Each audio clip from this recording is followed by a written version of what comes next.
Welcome. Hello, I'm Vi. I'm e-commerce marketing expert at Omnisend. And today we are talking about retention strategies for subscription businesses. And I'm very excited about this topic because I spent a good chunk of my e-commerce career working with these brands. And today we have a very special guest to help us with that. We have Devin, who's the head of lifecycle marketing at SweatPants agency, who are friends at Omnisend. So we will let you know how to join, how to contact them at the end of this webinar. And if you have any ideas, you feel like you need to talk to Devin more, we will be able to contact them later. But also, if you have any questions at any point, we'll have the Q&A tab open as well. So for now, Devin, would you like to say hello? Hi, everybody. I'm Devin. I'm from Montreal. It's great to meet everyone. Awesome. I think we have like 2 or 3 people in the chat here from Montreal. So you're a crowd. Yes, definitely.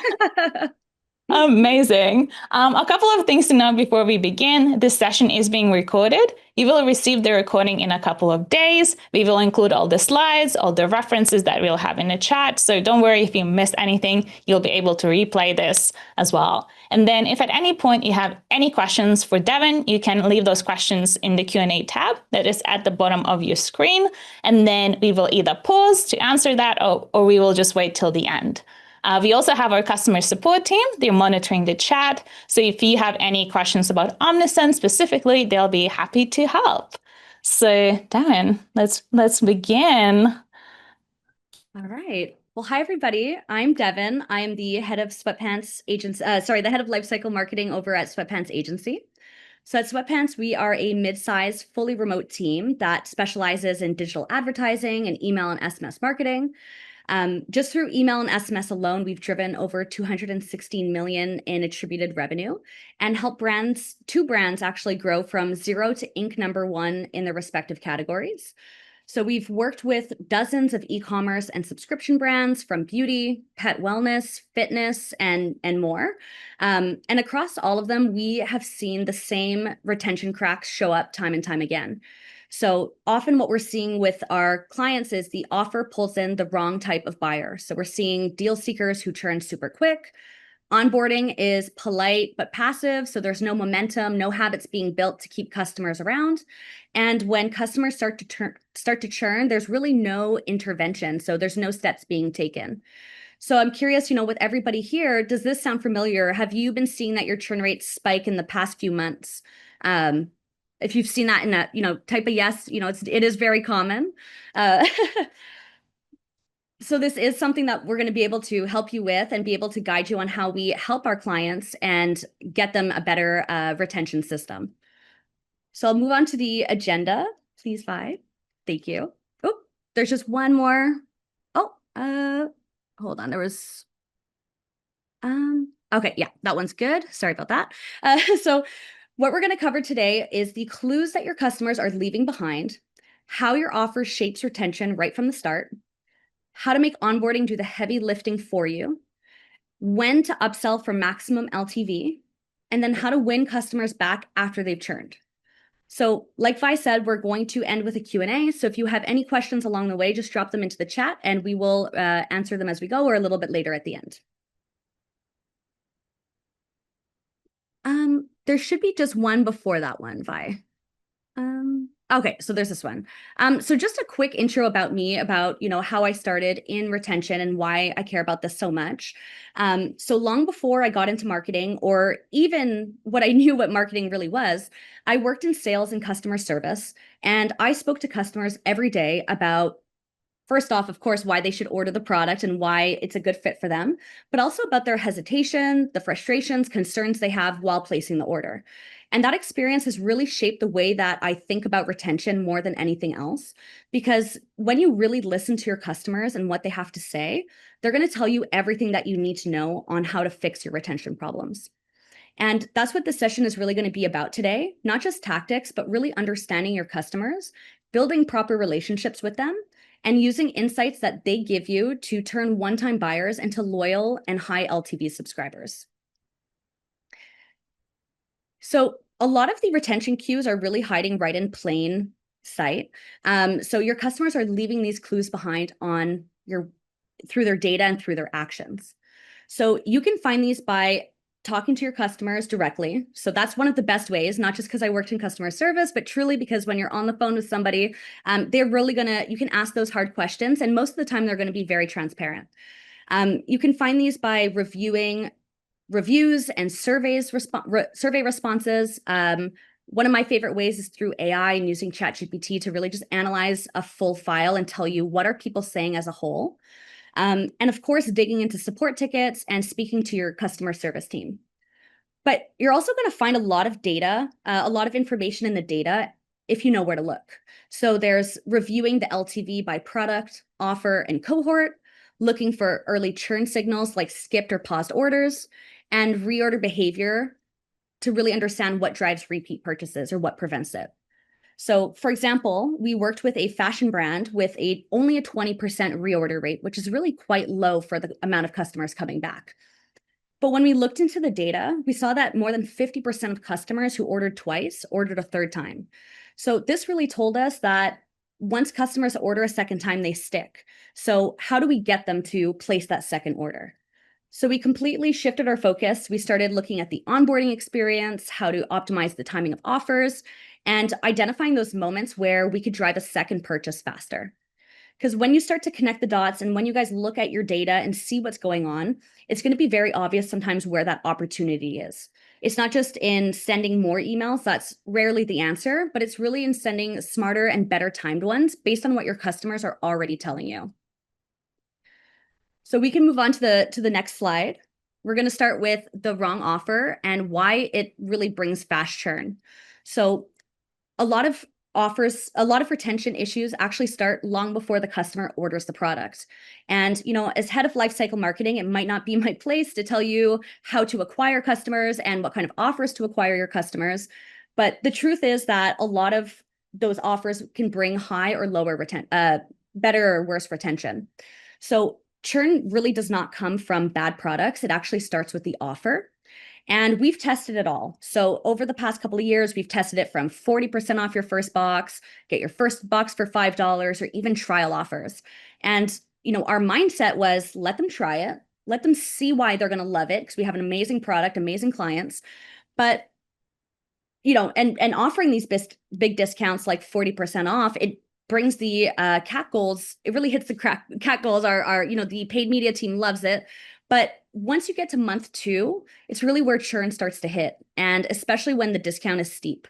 So there was a study with Profitwell that found that anything over 30% off your first order will consistently drive higher churn rate. And, can't believe everything you read online. So of course we tested ourselves and we actually found the exact same thing. So when your offer is above 30% off for that first-time customer, you're not attracting long-term customers who are going to stick with you. You're actually attracting deal hunters. So when someone's first impression of your brand is bargain, it's really hard to reset that expectation later and let them know why they should pay double for the product that they're getting.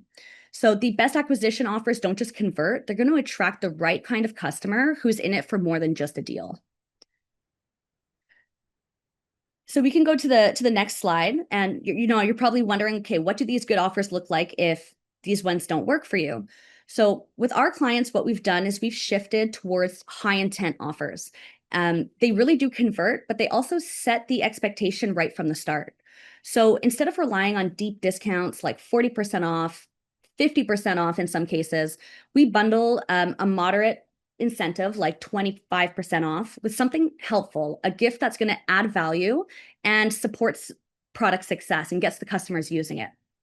So for example, we have Lono Life, where we swapped a heavy discount for just 25% off, but with a frother and a mug. So these tools helped customers build a habit, drink their bone broth, make it in the mug, use the frother to mix all the ingredients. We also had Kitty Poo Club, this awesome cat litter subscription brand, who we were originally offering higher discounts, but when we paired it with a dome, which is the piece that goes over the litter so your cat doesn't just kick it everywhere, along with a scoop, we actually saw a much better, the unboxing experience, customers love that, but also there was a lot higher retention there. And even take, those really popular brands. Look at AG1, the awesome green drinks. I'm sure everyone has seen their marketing. If you guys follow that, they don't just add a high discount. They put a free shaker bottle. They find ways for you to carry the product. So having that free gift that adds value and helps them integrate your product into the routine is really going to help with your retention long term. And in every case here, the gift, again, is not random. It's really intentional. So the takeaway is that your offer shouldn't just convert, but it should also set the tone for long-term success.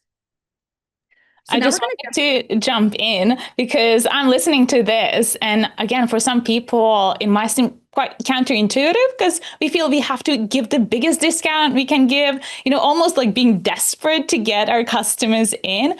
But from my experience as well, working with different subscription brands, same thing, best discounts were up to 30. It's usually like 20%, but adding that item that, as you mentioned before, helps to build habits, that is very intentional. And it might seem quite silly. Like, why would, you give them a frother? And how's that gonna keep them coming back? But that is habit building in action. And I can absolutely vouch for this. And what you just shared, that alone should be a game changer for a lot of people.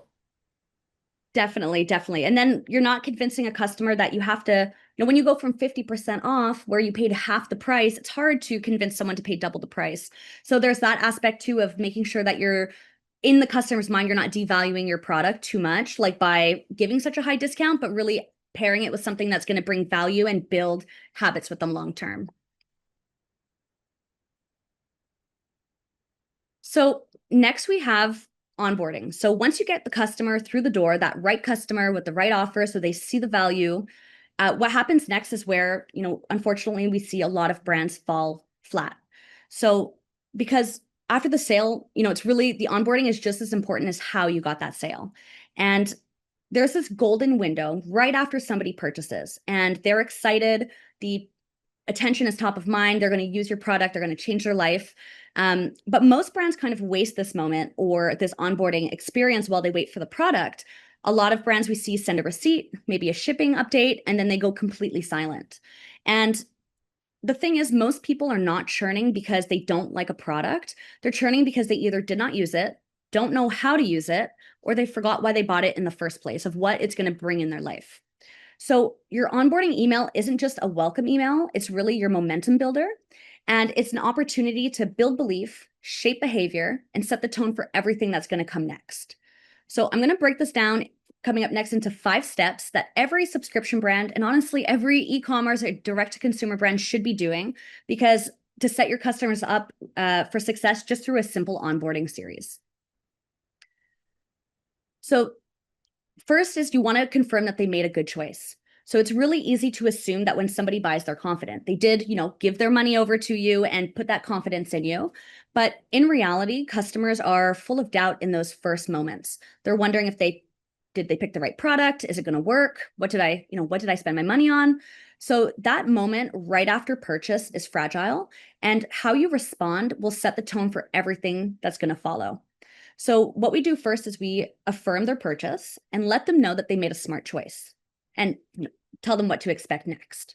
So that small dose of reassurance is going to build trust, reduce anxiety, and kick off the relationship with confidence. So we'll go to the next slide where I'm going to show you some examples where we have done this with other clients. So let's say for fun that you're selling a pet wellness supplement. Instead of just sending an order confirmed, you want to say something like, you just made a great choice for your pet's health. Just one treat a day, and you're helping them live a longer and happier life. It's really simple, but it's powerful. That kind of message calms those post-purchase nerves and reinforces why they bought the product.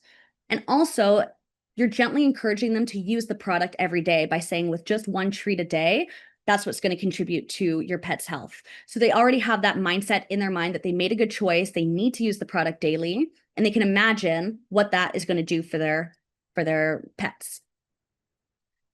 Next, we have tip number 2. So once somebody feels really good about the purchase, the next step is clarity. So where a lot of brands go quiet, assuming customers are going to figure it out on their own of how to use the product, But the truth is, and I'm guilty of this, a lot of people do not read instructions. They don't want to dig through the site and go to FAQ pages or reach out to customer service.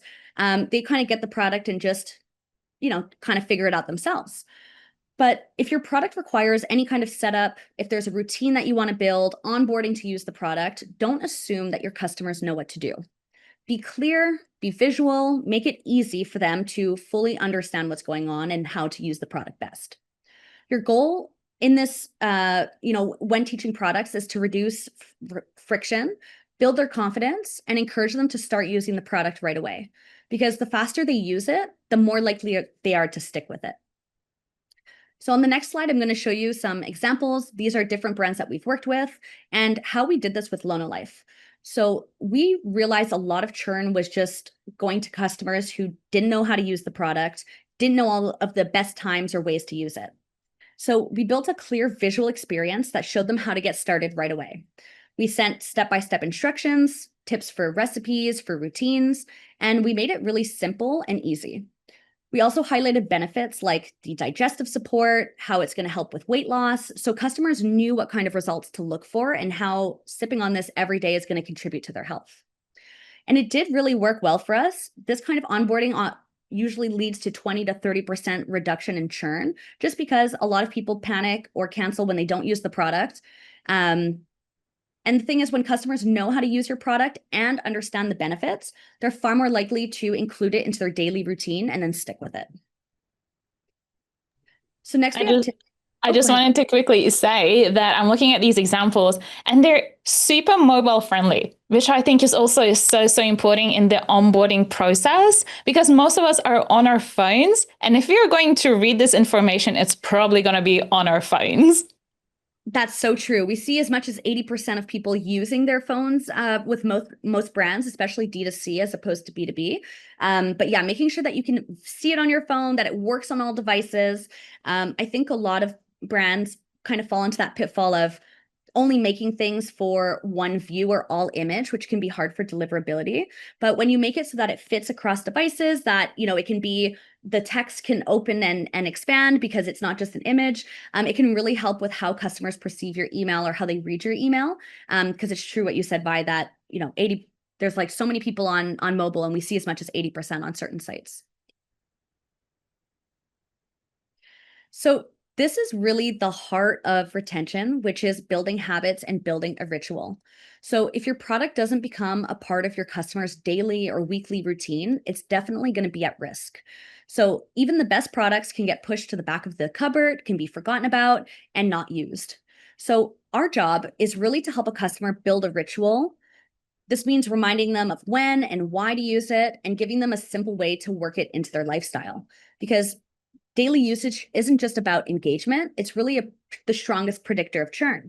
Because when people are using it every day, it becomes a part of who they are, and it becomes something that they can't live without, and they will continue coming back to your product, continue ordering, or stay subscribed because they're using it on a daily basis and feeling those results. So for example, on the next slide, helping someone build a ritual, you want to show them what it looks like in their life. So with Lona Life, we didn't just tell them what bone broth is or, here are the different flavors. We showed customers how to make it a part of their daily routine. So that meant offering ideas of when to enjoy it. So drinking it in the morning with or before your coffee, enjoying it as an afternoon snack, or even something warm and comforting before you go to bed. But beyond that, we shared simple food recipes. So soups, stews, even mashed potatoes, which is surprising for a bone broth, but you can add so much flavor and protein to the meals that you're making just by using this product. It's not just about sipping that one cup. So the recipes really help customers see it as a daily staple and not just a supplement that they took. There's also a lot of practical advice that you can give to your customers, like keep a few packets in your bag for when you travel. We all get hungry when we're traveling somewhere. There's also keeping some in your desk at work. So if you get that afternoon hunger, you have something quick to make. And even part of your post-recovery workout routine. So when you're done working out, sipping on this can contribute to the muscle recovery. So it wasn't just a nice to have, but it's showing all of the aspects in which the customer can add this to their life and to their daily routine. And when customers have easy and repeatable ways to use your product, they're far more likely to come back and use it and continue to use it.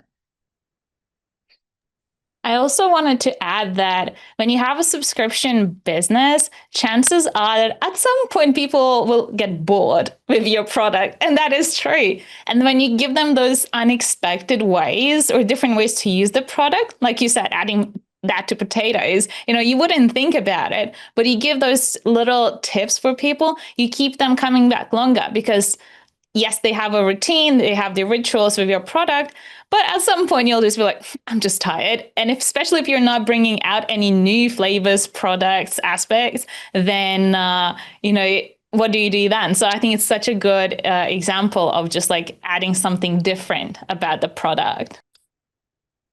That's true. People do get really tired of things fast. No one, or maybe not nobody, but a lot of people don't want to eat the same thing every day, same lunch, breakfast, dinner every day. So showing them the different ways to use it will definitely drive people to be using it in different ways, trying different ways to like it, and really building those habits in ways that aren't too boring or that you get tired of eating. I'm just looking at the Q&A. I think Okay, I think it's a good time to ask this question now because we're talking about building rituals and habits. So the question is, how to do this post-purchase strategy when the brand is selling not one product but more and such different categories, and how to teach them to use the product, for instance, if you're talking about a fashion brand. So consumables are quite easy because they're like, well, you just eat it or drink it or whatever that is. What about other brands that might be fashion, might not be subscription per se? What would be your advice there? I think there's different ways that you can use the product. So for example, let's say if it's fashion, and somebody buys, let's say a simple black shirt like what I'm wearing. Well, you could pair it with a skirt, you could pair it with pants, you could add a scarf to it to cover more of the neck. So there's different ways that you can use fashion to in different outfits. And someone who's fashionally challenged like me, I don't have a lot of ideas. I wear the simple black shirt with my jeans. Sometimes I don't know how to pair certain clothes. So matching it in ways that this shirt is work friendly. The shirt can be going out. You can wear this to a job interview. So just reminding people of how to pair it with different types of jewelry or accessories or different bottoms can really make a difference. Sometimes these are more general, but having things like a blog that you add to and getting people opted in that way can give them more ideas on how to use the product and find more inspiration from your products.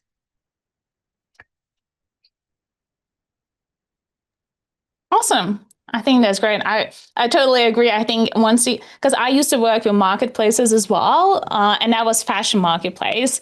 And again, you have the same challenge where you're like, it's not technically a subscription thing, but then you kind of find ways to talk to your customers as well in those examples and like being just very practical. Sometimes you don't need to be too clever, just being very straightforward and very practical. That's true. And that's actually sometimes a pitfall of a lot of emails is, we're writing them and we're excited about it and we get kind of clever in it, but sometimes it goes over people's heads a little bit. So sometimes what's the most obvious things to us because we're marketers or we're business owners, we know our product inside out. We hear a lot of people say, well, who wouldn't know, to just pair it like that. But in reality, giving customers even sometimes basic tips can make all of the difference into reminding them of why or how they should use the product. So for tip number 4, I think we went backwards here. Okay, there we go. So for tip number 4 is future pacing. And this one's really powerful. So after you've helped your customer build a habit, and the next step is showing them why they should keep going. So you want your customer to imagine their progress and believe it's coming. So they stay with you to experience it. So think about it like this. If somebody doesn't know what success looks like, they're more likely to assume that the product is not working and churn early. So that's why great onboarding sets expectations for customers. They tell them what to expect, when they're going to start to feel a difference, and why it's worth sticking around with the brand. So on the next page, I'll show you some examples. So for example, if you're selling a wellness brand or a wellness product, you don't want to just say you're going to feel better because that's super general. We don't know what that means. Instead, you want to say in your first week, you might notice deeper sleep and more energy. By the first month, many people start to feel more balanced and focused. And then by month 2, most customers are seeing measurable results. So this creates a timeline and a reason for customers to stay, a roadmap and momentum of, okay, if I use this every day and I take this product every day, this is what's going to happen in 2 months. And that can be especially motivating for things like beauty, pets, wellness, especially when consistency is key. So we've used this from, calming supplements to cleaning products, and this really builds trust. It's going to set expectations, and it gives your customers something to look forward to. Because if they can see what's coming, they're more likely to stick to it and then get to that month 2, as opposed to saying, okay, well, I've taken this for 3 days, I haven't lost weight, time to move on. Because everyone wants that fast result, but when you set those expectations, they're a little bit more patient in the process. And I would also add that having social proof at this stage is also so helpful, because we can make promises, but if we don't see that proof, then it might not work. That's so true. Yeah, people really do trust that. Even having, we've used Trusted on Trustpilot with 5,000 reviews, and just adding that little sticker in header emails actually increased first-time purchases and even repeat purchases, because customers had that reassurance that, okay, this will work, or if not, I can get a refund, or there's free shipping. So having those trust badges and UGC in your emails really drives a lot of people to purchase. So number 5 is one of the most underrated ones, and sometimes not everyone loves this one, but it's taking the fear out of subscription. So let's be honest, I'm sure we've all been there, but the word subscription triggers a lot of anxiety for a lot of people. So, I've been burned before, I've forgotten to cancel, and all of a sudden I'm hooked into this expensive year-long subscription, and you kind of feel trapped or tricked. So even if your product is amazing, your customers are still wondering, is it going to work for me? What if I need to cancel it? And that doubt can lead to preemptive churn, especially in those high anxiety moments when you haven't gotten the product yet. So if we move to the next page, thank you. So this one's really important, and sometimes we hear some pushback, especially from our clients, that why would we show someone right away how to cancel? Well, this is really a non-negotiable part of onboarding for us, and we try to do this with every subscription brand. We show customers upfront, before they even get their product, exactly how to pause their subscription, skip a month, swap products, and even how to cancel. And it sounds counterintuitive, but it actually is empowering, and it builds trust with clients. So you don't want to bury this in the footer. You don't want this deep on an FAQ page. You want to present it straightforward with your customers in the onboarding sequence. I like to do it before they even get the order, because it just shows that trust. And we've seen this reduce early churn and improve retention across all brands, from wellness, beauty, pets. And the reasons that customers don't want to feel locked in. And when you give them that control, they don't rush to cancel. Instead, they trust you, and they're going to stay. I also, again, wanted to add something, an example from my experience here as well. I had, working with a couple of different subscription brands, they had the same pattern, that the churn increased before Black Friday and Christmas. And we would be like, why? But then we actually spoke to people, and then the answer was quite obvious to us, because people start saving money for Christmas gifts, for offers, and they just didn't want to spend it on their subscription at that point. So we started offering option to freeze their subscription and resume it at some point. Like, of course, we would remind them once Christmas has passed, but that has actually saved us so many people from churning, just by simply recognizing the pattern there. Definitely. And we see that too. And even offering a mistake that, we've seen and we've made too, is offering a big discount right at Black Friday or around Christmas time, when people are shopping for their loved ones, their friends. Offering those big discounts or not teaching them how to cancel can be a little bit dangerous, because people are in that gift giving mood, and it does change their budget. So I definitely agree with you that showing them early on how to cancel, how to use it, is really the way to go, because it will save you a lot of that involuntary churn. So the last one is actually a bonus, but honestly, I think this is one of the easiest wins for any e-commerce or direct-to-consumer brand, including subscription, which is transactional emails. So things like your orders confirmed, your shipping is on its way, or it's been delivered. Most brands treat these like boring receipts. Here's your information. Okay, bye, and they disappear.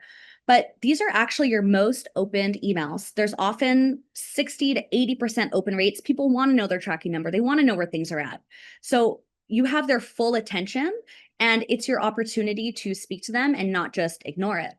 So on the next page, I'll show you for some of our clients how we turn these moments into something memorable. So order confirmations that include, here's what to expect in your first week, top tips from other customers like you, incorporating like what Vi said before with UGC and customer reviews. It builds that confidence. And then even how to get started with best results today, even if they haven't quite gotten their order or it's just delivered. So for one client, what we did is we added a simple product education quiz. And it was just questions about, do you know how to really use this product? How much do you really know about your sleep quality? And it became one of the most clicked emails in their onboarding sequence. And that's because it created anticipation. It made people feel like it was personalized. It felt like they were, a letter form was talking to somebody. And it reminded customers of why they were excited about the product in the first place, all the reminders of why they were ordering this product. So when you're looking at your transactional emails, just ask yourself, what are you doing with that moment? Are you taking a chance to share information with your customers when they're actually opening? If not, this is one of the fastest and highest impact changes that you can make. But before we move on to upsells, because we're going to be changing gears a little bit from that onboarding to getting them to their second purchase, I just wanted to confirm if there's any other questions about this onboarding sequence of before you get your customer to the next stage. We'll just give everyone a minute if they had any questions regarding this. I wanted to add to these transactional emails. At Omnisend, we have product recommender feature that picks up customers' recently viewed products. You can also show the best-selling products and other added items to the recommended slot. So now you're talking about things that your customer has already seen, or they're trusting other people because it's your best sellers. So that's a cool thing to add to your transactional emails. Definitely. Those like one-click upsells, or even, this would pair great with what you've ordered, especially things like fashion. If it's, like my example earlier with the black top, well, this skirt would look great with your outfit. It can be a way to promote, but it is something that you want to be careful, especially that first purchase. You want to be careful promoting other products too hard, because you don't want customers to feel like you're just in it for a quick win. You want them to feel excited about it. But definitely once they've placed a first order on reorders, I think that's a really strong way to go with, including things like little upsells or recommended products in there. Awesome. We actually got a couple of questions. So one is, I'll start with the easy one. How long should an onboarding series be? I think it depends on the brand, but usually anywhere between 7 and 20 days. A lot of brands people are reordering within those first 30 days. So you want to make sure it's a good experience. I think also it depends how long is your shipping. So we've worked with some high furniture brands where it takes time to get that custom furniture sent. And that onboarding experience can be a lot longer because they're waiting sometimes 4 or 5 weeks for their furniture to get delivered. So letting them know, hey, we got your order, we're customizing it, now we're building it, now it's shipping. You can reduce that anxiety with a lot of customers, but I would say at least 4 to 5 emails over 10 to 14 days is probably the minimum I would suggest. Absolutely. And there might be that counterintuitive thing that I don't want to spam people, but especially if it's their second order, people are clearly excited about your brand. Definitely. And you want that open communication to show that you're there to help, that your customer service team is reaching out. But yeah, I would not spam them, but more make it feel like it's personalized. Like, hey, you bought this and this is how to use it best. So it's not just, hey, here is something else you can buy from our store. That is, that could be a little, it could be taken wrong sometimes with customers. It's not a great feeling. But if you're showing them how to optimize their purchase and make the most out of it, it can be really valuable through the onboarding series. Absolutely. And it reminds me of something that you said at the beginning that was people sometimes have already forgotten why they bought it. I'm guilty of that because I probably had some planned specific scenario where I was going to use it. And then even if it takes just like 2, 3 days to receive the item, like I already forgot it. I'm like, or at least I'm not as enthusiastic about it. So I'm like, absolutely. Definitely. I did that recently with protein powder that I bought. I was so excited and I had so many things. I was going to change my breakfast routine. And then it's been sitting in my cupboard. Like I haven't Googled all the recipes. I haven't gotten that information. And we're all busy people. We have things going on. So like I've been victim of that too. So really educating them on all the ways to use it, get them excited in that period. And once they order it, they have all the tools to use your product and really truly make it a habit. Awesome.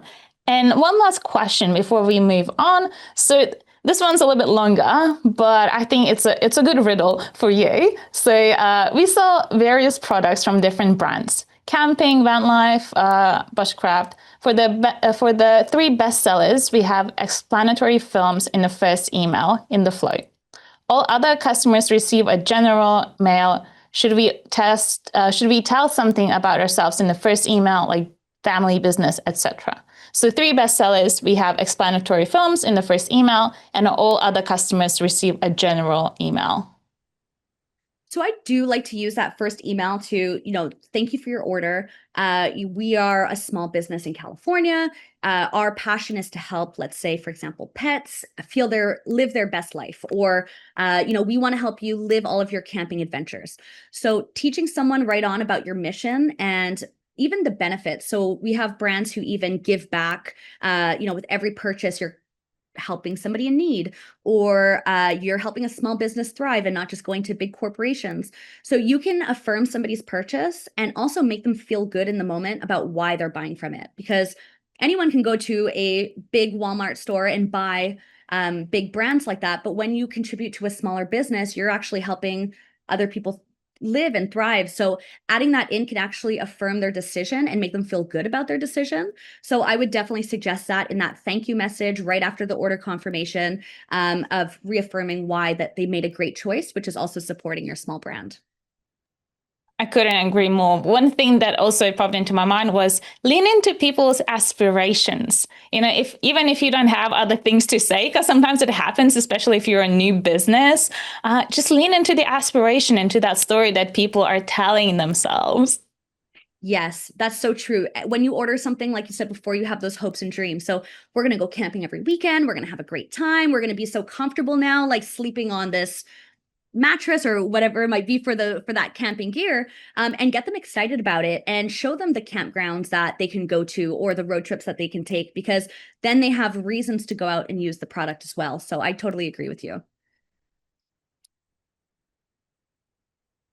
Okay, so next let's talk about upsells, and most importantly, timing. So when upsells are done right, they're not just a revenue play. They build trust, they're going to deepen connection and grow LTV the right way. But when they're done too early, they can cause doubt and make people wonder if this is even a good purchase. It's kind of like offering dessert before the meal ever hits the table. So you don't know if you like this restaurant, you don't know how you feel about the service. You're still looking at the menu and they're saying, "Hey, do you want to get, a chocolate souffle?" And you're just not there yet. So I don't know about everyone here, but something that's happened to me many times, which I find very frustrating, is getting hit with an instant upsell right after that order. So an upgrade message of, "Hey, buy 5 bottles now and you'll save 20%." I don't know if the product works.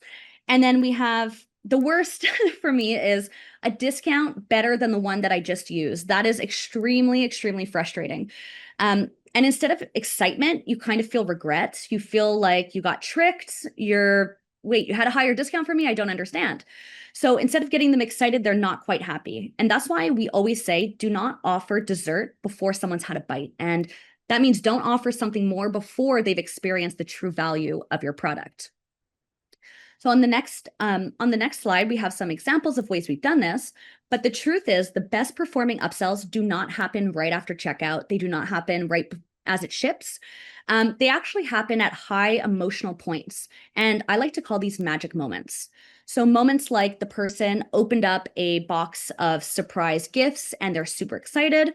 The moment when they use let's say, makeup for the first time and they feel the result, they feel beautiful, they're excited, or even when they leave a good review or share positive feedback with your customer service team. So these are moments where trust is built, the customer feels the value, and they're already leaning into the experience. So we saw this firsthand with Kinder Beauty, and Kinder Beauty is a clean beauty subscription brand. They are vegan. They did not do any testing on animals.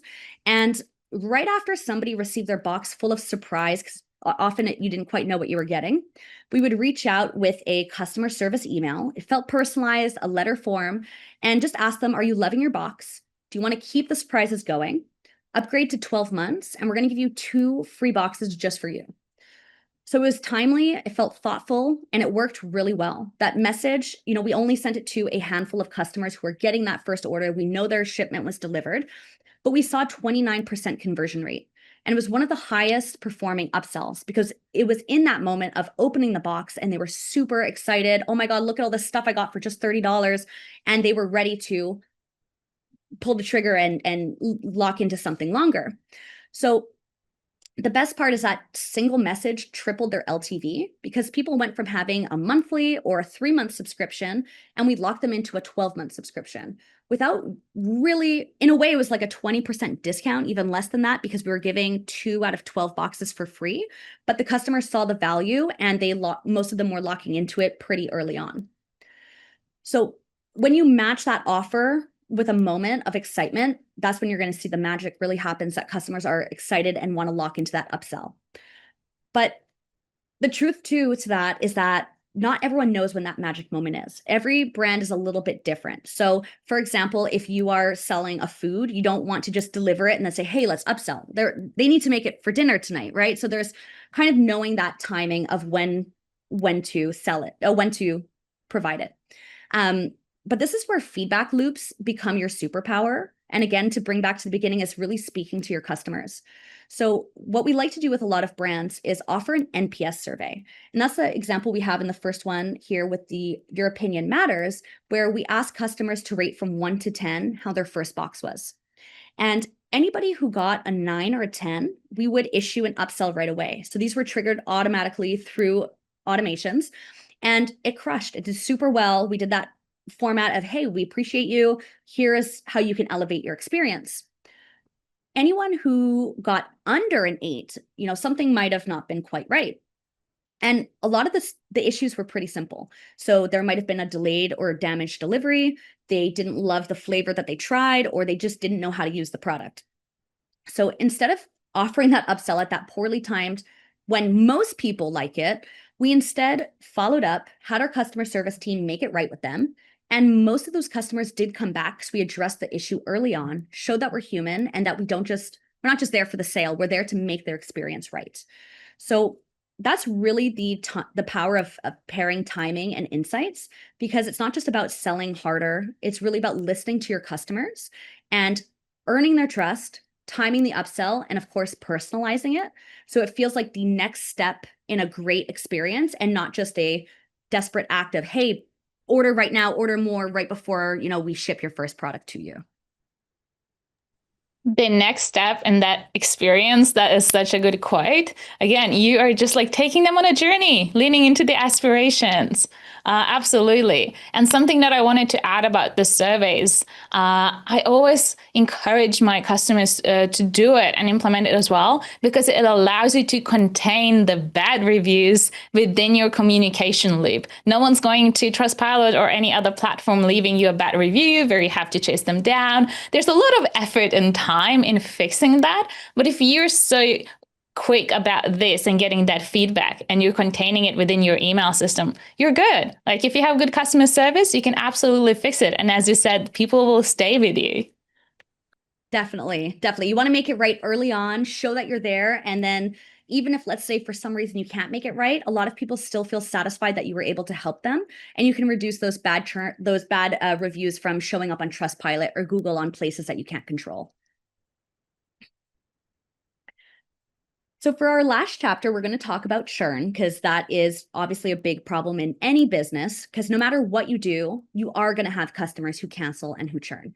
But what's most important is what happens with what you do with it. So there isn't just one type of churn. There's active, where people are going on and choosing to cancel. And we also have involuntary churn. So this is where they're payment fails, a product is out of stock, or maybe they just stop reordering. So a lot of brands treat it like a full stop. Okay, this client is done with me. But it's actually a turning point because anyone who churns can be won back. Sometimes they left because they didn't see the value, the timing wasn't right, or they didn't mean to leave at all. But what you do next is going to really matter because your win back potential isn't defined by churn itself. It's really how you respond to it. So on the next slide, like I mentioned a little earlier, there's not everyone means to leave. And that's really important, is understanding passive or involuntary churn. So they didn't cancel, they did not complain. Maybe their credit card got declined or the card expired, or they just didn't come back. So these customers are not unhappy. They just kind of quietly disappeared. And the revenue loss there is very real. You can feel that in your business. And we've seen a lot of brands recover thousands of dollars every month just by looking for these early signals that something is wrong. So take one of our clients' fresh meal plan. They do weekly delivery of different meals.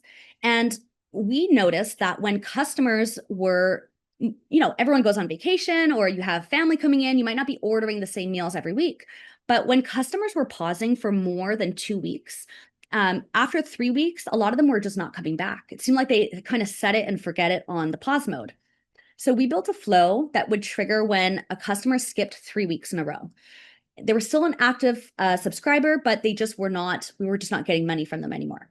So we sent a gentle nudge reminding them of what meals were available this week, because they were on a rotational basis. And it worked really well. We also had a follow-up email where, again, instead of offering a discount, we were offering them dessert if they came back and unpaused after 5 weeks. And it really worked, not because we pressured them, but because we showed up before the relationship ended. So the mindset like of this is, don't just wait for somebody to cancel. Identify the red flags, reach out to them early, and try to make it easy for them to come back before they reach the point of canceling.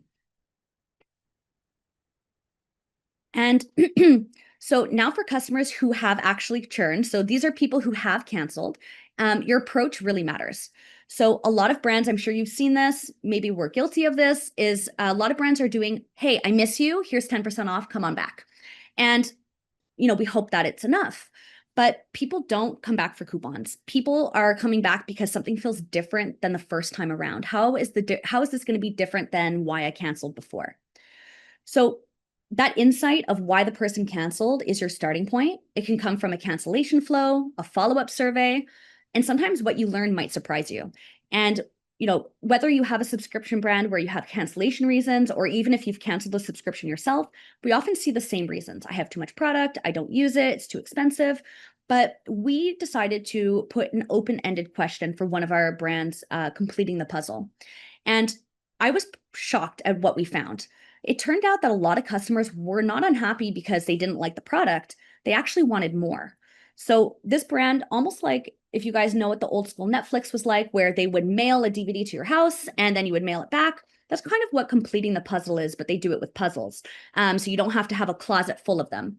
And we would send one puzzle a day or puzzle a month. They would send it back and get more. But most customers were saying that they wanted more puzzles, that one was just not enough. This is their weekend plan. This is their hobby. They love it. One puzzle is just not doing it. So instead of a basic discount, we changed the offer entirely. We told them, get 4 puzzles at once instead of just one, and then you ship it back. And not only was it the most successful win back, it actually became our leading upsell. So customers on the 1 puzzle plan, those people who are, I don't know if I trust you, let me see if I like this. Those people who got that first box, we then offered them to upgrade to the 4 puzzle plan, and it became one of our most popular offers. So again, that's really the power of listening. When you understand why someone's leaving, you can meet them with something more relevant and more valuable and far less pushy. The best win backs don't feel like promotions, but it feels like a second chance to make it right for them this time around. Oh, I love that quote. I think that should be printed and just plastered all over subscription business HQs, is that people don't come back for coupons, but something has changed. And that instantly brings me back to this one coffee business that I worked with. And there was one segment that kind of kept on churning because coffee had subscription model there as well. And it was quite small, but it was that. And we couldn't figure out what was it. And then we had that face-to-face conversation with some of the customers. And turns out that tiny segment, which was significant for their business, was just people who got pregnant. They stopped drinking coffee, they canceled their subscriptions, and they either didn't feel like ordering decaf or they just didn't think about it. So we designed flows and otherwise, I can't remember exactly what was the formula, but just identifying what changed in people's life. And just talking to people as well, that's where you can get those little nuggets and signals instead of assuming things. So as we were sharing this example, sometimes it's something we don't think about, and sometimes it's something unexpected as well. And it doesn't have to be a negative thing, because what I noticed from a lot of business owners when there is that issue of churn, the first assumption is something is really wrong. But as in your cases, something is really right, and you need to lean into it. 100%. And I never would have expected that. That's the reason for churn in a coffee business is people getting pregnant. Like that's super surprising to hear. So give your customers that opportunity to have an open-ended question or speak to them, because sometimes it's really surprising what you find out. So we're going to take a quick minute to zoom out and recap everything that we've kind of gone over today. So across all of these subscription and e-commerce brands that we've worked with, from food, pets, beauty, puzzles, we've seen 4 lessons that show up time and time again. So the wrong offer leads to fast churn. Sure, it might drive that first order, but it sets the wrong expectation and attracts bargain hunters. The second is most purchases are happening within 30 days. So this early window is gold. If you don't activate them, you're going to lose your chance to really make it a habit for them. Third is upsells work best after a small win and not right away. So after the customers felt the value, that yes feels much easier than before they've had trust in the product. And fourth is you can win back your churn customers, but you have to know why they left. So that insight is going to be your edge. Use it, and your win backs won't just work. They're going to convert like never before. So each of these lessons point to one simple truth, that retention is not random. It's pattern driven, it's testable, and it's buildable. And you guys can definitely do it. So the biggest mindset shift that we try to bring with every client, and I would love for all of you to think about that when you're thinking about retention, is it's not luck. You do not need to have the cheapest product. You do not have to go viral on TikTok. And it's not just about having the best product, although that does help. It's really a system that listens to your customers, learns from your customers, and guides them to success again and again, because they're already telling you what the problem is. If you dig through reviews, if you pick up a phone and call your customers, they can tell you why they canceled or why they never ordered in the first place. Skipped orders, reviews, cancellation reasons. These are all reasons of where the problems are in your retention system. So all you have to do is listen and then turn those clues into action. And on the next slide, I'll walk you through how to do that. So of course, if you're wondering, okay, where do I begin? I always like to ask our clients or, entrepreneurs that we're working with is these questions. Is your offer attracting long-term subscribers or deal hunters? Does your onboarding build habits, or are you just saying thanks for your order and hoping for the best? Are your transactional emails reinforcing value or just confirming information? Are you sending upsells at the right moment or before the product ships? Because that's a big key one that we see often. And then when somebody churns, do you know why? And then what are you doing with that insight? Because you don't need to fix everything at once. I would never, send you back home and say, okay, fix all of these 5 problems. It's a big job. But if you just fix one, you're going to start to feel it and see the change in your retention system. But if you fix all of it, you're going to see huge differences in your business overall and how you retain customers. Because you don't want a system that just retains people by accident and by chance. You want it to be built that way by design. And I wanted to add at this point, because we're going to move into the offer. So I know everyone's going to pay attention to that. So my advice here is as well, just if you follow these steps that Devin has shared today, that should be your full-on strategy. And that's what I wish I had when I started working with subscriptions. And I wouldn't budge to anything else until I fixed all these steps. because this is essential. And again, from my experience, I would go through the same questions as Devin has, and I wouldn't deviate anywhere else. So I definitely endorse this strategy, and I encourage everyone, once you receive the recording and you'll receive the slides, just do a little check, do a little audit, see where you're at. And I would start here. And as Devin said, just fix one piece and you'll start seeing the impact. And then once you're done with these, which would be very impressive, then you can move on to other things. But I think these are such important fundamentals, and there's always room for growth and improvement at each step as well. Definitely. And don't be afraid to test. Not every answer, what works for one brand will not necessarily work for your brand. So make sure that you test often, that you start with one step at a time and you track the differences, because I think the results are really going to surprise you.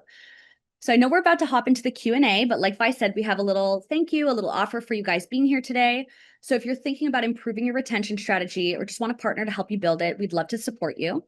So as a perk for attending, we're offering a free SMS add-on when you sign up for any email with a plan of 10 emails or more.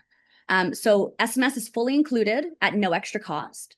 So you can just scan the QR code or head over to sweatpantsagency.com and book a call with us. We'd love to hear what you're working on and see how we can help you. I wouldn't miss this opportunity. I wouldn't.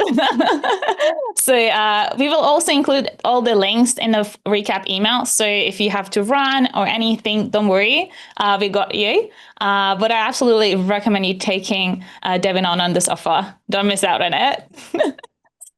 So checking Q&A, checking the chat. I think we're good.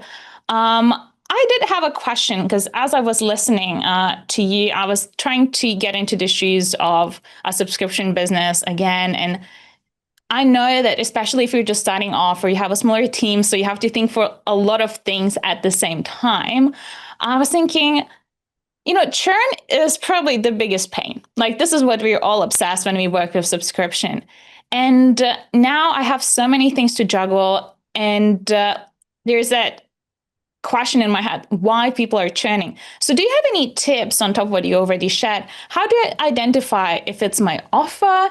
Is it my product? Is it poor communication? How do I go about that churn, especially when I'm already have so many things to do, but it's constantly on my mind. I can't escape it. So one of my favorite approaches is reaching out in surveys. And it's not just people who canceled, but we like to break it out between people who have been on our list but have never ordered, customers who have only ordered one time, or customers who have canceled / churned. And just asking questions about their experience, what's going on, because often that can shed a lot of light into what's going on. Not everyone will say, well, why would I pay double? But let's say if your offer right now is above 30% off and you see that there's high cancellation in month one, I would do a 50-50 split and continue everybody on what you're doing now, and then take the other 50% to offer something new, and then test those cohorts over time and see how many of them last past month one, past two, past three, and kind of see what offer gets best. What is the attributes of a customer who stays long time? What is analyzing your VIP customers too can also give you a lot of information as to why they bought or even why they stayed, from interviews to even looking at those data points like how often do people reorder and what products are they ordering next as well is a big one. Absolutely. I think with subscriptions, the most painful thing for myself was always that you have to wait usually a month to see the numbers. And then you know that it's just 1 month and you can't really make assumptions. So you have to wait a little bit longer to get even more data points. What's your approach here when we have to deal with that time delay? And if I'm making changes now, that means I'll only see results, in a month or two that I could say, yes, that is significant. So how do you approach this? Often, like, a lot of past data helps right away. So when we start with a new client, we export all of the reviews, we export all of the data and look at what is the reorder rate right now? What are the first time offers or products that people order that lead to longer term orders? So really seeing where you're at now and identifying, okay, what's my current stage? What are my current problems or statistics or data? And then building off that, because it all starts with with a hypothesis. So, okay, anyone who gets 40% off churns in 2 months. That is something that we're seeing. So that's a hypothesis. And then from there, I want to test a different theory of, well, what if we offer 30% off? And again, like you're testing those cohorts of, you're making that clear assumption, because we never know the answer is 100% in marketing. You have to kind of make that hypothesis and then test from there. So that would be my advice, is look at your data and then look for what are the most obvious signs, because sometimes they're right in your face and you just don't even realize it. So why are people only ordering once, but people who order twice, 50% of them order a third time? Sometimes the data can really surprise you. So seeing those gaps, once you lay out the data, look at the cohorts, look at each product and the reorder rates per product, it can give you a lot of information, as well as, are you educating your customers? Do your customers know what to do once they get the product? It's not, hey, it's delivered, now here's how to take it. You want them to open the box and go, now I know how to use it, before that moment. So I think it's just all about preparing them and then testing different groups. I couldn't agree more about that. You open and you know what to do with the product. Like, it's such an important thing. So again, like, I could not agree more with everything you just said. I'm looking at the time and I can see that we don't have any questions left. So again, everyone, you will receive the recording in a couple of days. We will include the slides so you can go through this again. And as I kept repeating myself, like, I endorse everything that Devin has shared today. I think it has everything you need for those fundamentals. And then if you still have questions or you need extra support, I recommend you reach out to Devin and SweatPants Agency. We trust them here at Omnisend. So, again, we're vouching for them. And thank you everyone who participated in the chat, asking questions. And I hope you found lots of value here. Thank you so much. Thank you, everyone. Hope to talk to you soon. Fantastic. Bye.